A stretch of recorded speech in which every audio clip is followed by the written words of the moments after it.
This is Southern Cross News with Rachel Williams. Good evening everyone and welcome. A Tasmanian family is grief-stricken tonight, coming to terms with the tragic death of their daughter and twin sister. Former Lauderdale woman Madison LYDEN was killed in New York when she was hit by a garbage truck while riding her bike. The 23-year-old, described as bubbly and popular, had been on the trip of a lifetime. Madison LYDEN's loved ones shattered. Madison was a beautiful, beautiful daughter. She was loyal and loving. The 23-year-old was travelling with her best friend, arriving in New York City just days ago. She was cycling on a bike lane in Central Park when a car veered in front of her. She swerved but was hit by a truck. Bystanders rushed to help. She was taken to hospital but didn't survive.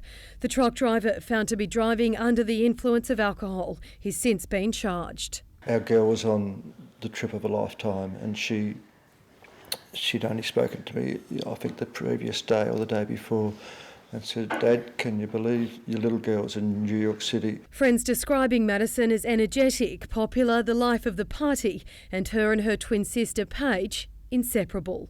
I don't really know where to begin on what Madison meant to me and our family. Her family from around the Lauderdale area, known for their generosity. Andrew LYDEN owns a building company and has built a number of houses for charity. One named after his beloved Madison, as she'd suffered from diabetes. It's just unbelievable. I'm so proud of my dad and of all the sponsors. For it to be taken from us in such a horrific way is gut-wrenching to say. No words can't describe how heartbreaking this is. Madison was recently living in Geelong, working as a swimming instructor and studying to be a psychologist. She just completed 4 years of university. She was applying for masters this year and she's just been travelling the world with her best friend, having the adventure of a lifetime. The principal of her old high school, McKillop College, sharing the school's condolences. The family requesting their privacy is respected during this difficult time. I used to call her a star, and she was a star. LOUISE, HEDGER, Southern Cross News. Labor has taken the Angela Williamson saga a step further, demanding the Premier hold a ministerial code of conduct investigation. Ms Williamson was sacked by Cricket Australia after taking to Twitter to criticise access to abortions in Tasmania. It's since been revealed Health Minister Michael Ferguson spoke with Cricket boss about the matter. Labor says it's not convinced by assurances Mr Ferguson didn't discuss private medical details. We believe that Minister Ferguson has breached the Ministerial Code of Conduct. The Premier needs to conduct an investigation to ascertain whether or not he also believes the Minister has breached the Code of Conduct. Treasurer Peter GUTWEIN has labelled the call a political stunt. Ms White needs to accept that they were flogged at the state election. It was been evident in their the way that they've conducted themselves since that they still haven't come to terms with that. The matter is still to be heard before the Fair Work Commission. Thousands have made their way to LATROBE today, seeking a sugar rush at this year's Chocolate Winterfest. Chocolatiers struggled to keep up as crowds snapped up the state's most delicious desserts. It's LATROBE's sweetest day of the year. Thousands brave the breeze warming up to this year's Winterfest, showing their blind love for all things chocolate. Across the day there were plenty to get hands on. Devoted chocoholics got a taste of the best treats Tasmania has on offer, picking out something to take home or just bouncing around. Vendors were clear on this year's festival favourites. So we've got a selection of milk dark and white products. Joe's making the coconut ruff and the milk honeycomb, which has been really popular. And we've got some hazelnut clusters as well. Our plum and ginger paste coated in dark chocolate's the biggest seller. So yeah, I'd say that. It's all dark chocolate and more people are getting into dark chocolate. What would normally be a sleepy Sunday on Gilbert Street was anything but. Well, it started out as a means to reinvigorate businesses, and it's certainly doing that. But today is a great day for our retailers. There are thousands of people on the street. And they weren't the only ones smiling. Confectioners say it's been one of the best years yet. Been very busy today, and of course being chocolate, who doesn't like chocolate? Even if you're anything like me and don't have too much of a sweet tooth, some things here are a little bit too hard to resist. It's not bad. And as for advice from this year's blindfolded moose eating winners, you just have to communicate. Sean McComish, Southern Cross News. The Tasmanian Dance Sport Championships have come to a glamorous finish. More than 600 competitors took to the transformed ballroom in Launceston's Silverdome last night. Young and old vied for the winning titles across Latin, ballroom and New Vogue styles. Organisers especially happy with the number of international challenges.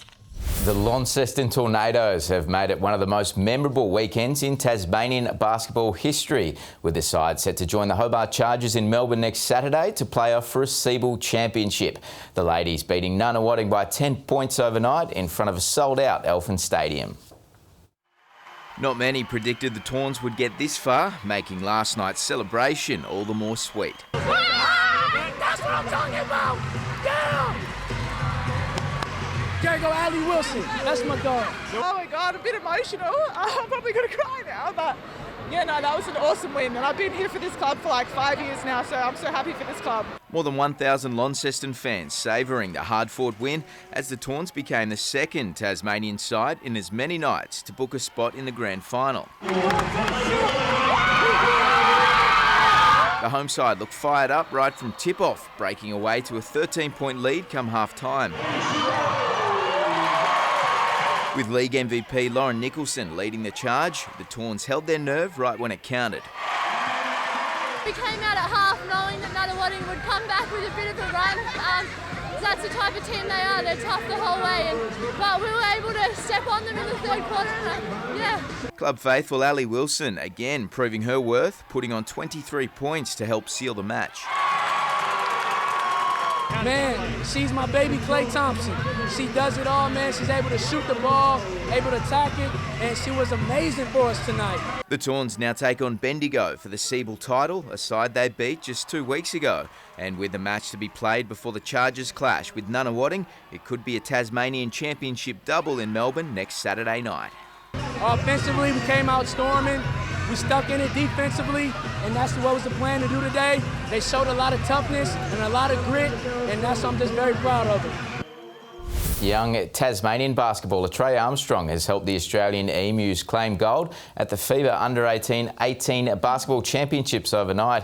The Emus won every game of the tournament, setting up a gold medal showdown with New Zealand, with the Aussies in control for the bulk of the match to come away 9-point winners. South Hobart and Devonport have played out one of the matches of the NPL season at Darcy Street, with the home side keeping their title hopes alive by toppling ladder-leading Strikers.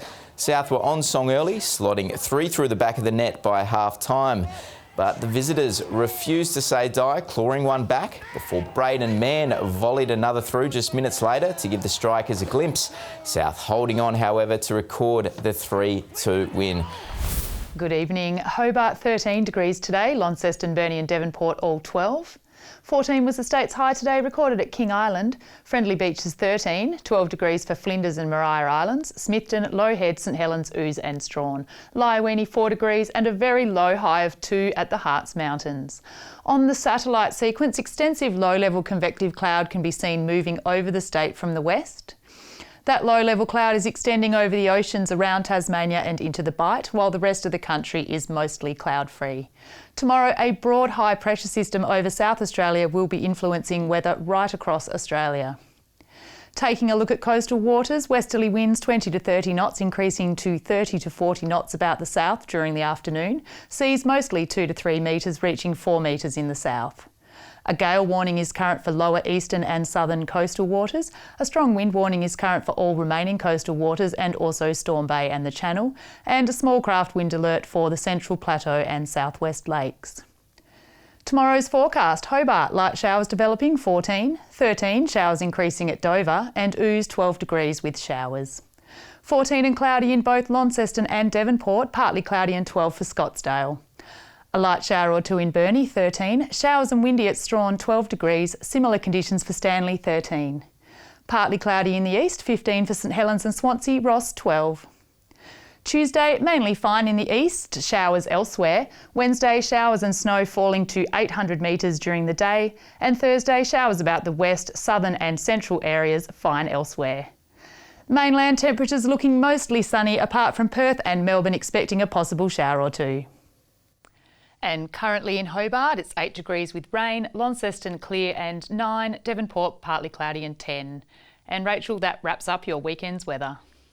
Wonderful, thank you for that, Carmen. Well, that's all your news for now. Thanks for joining us. Have a great week. Good night.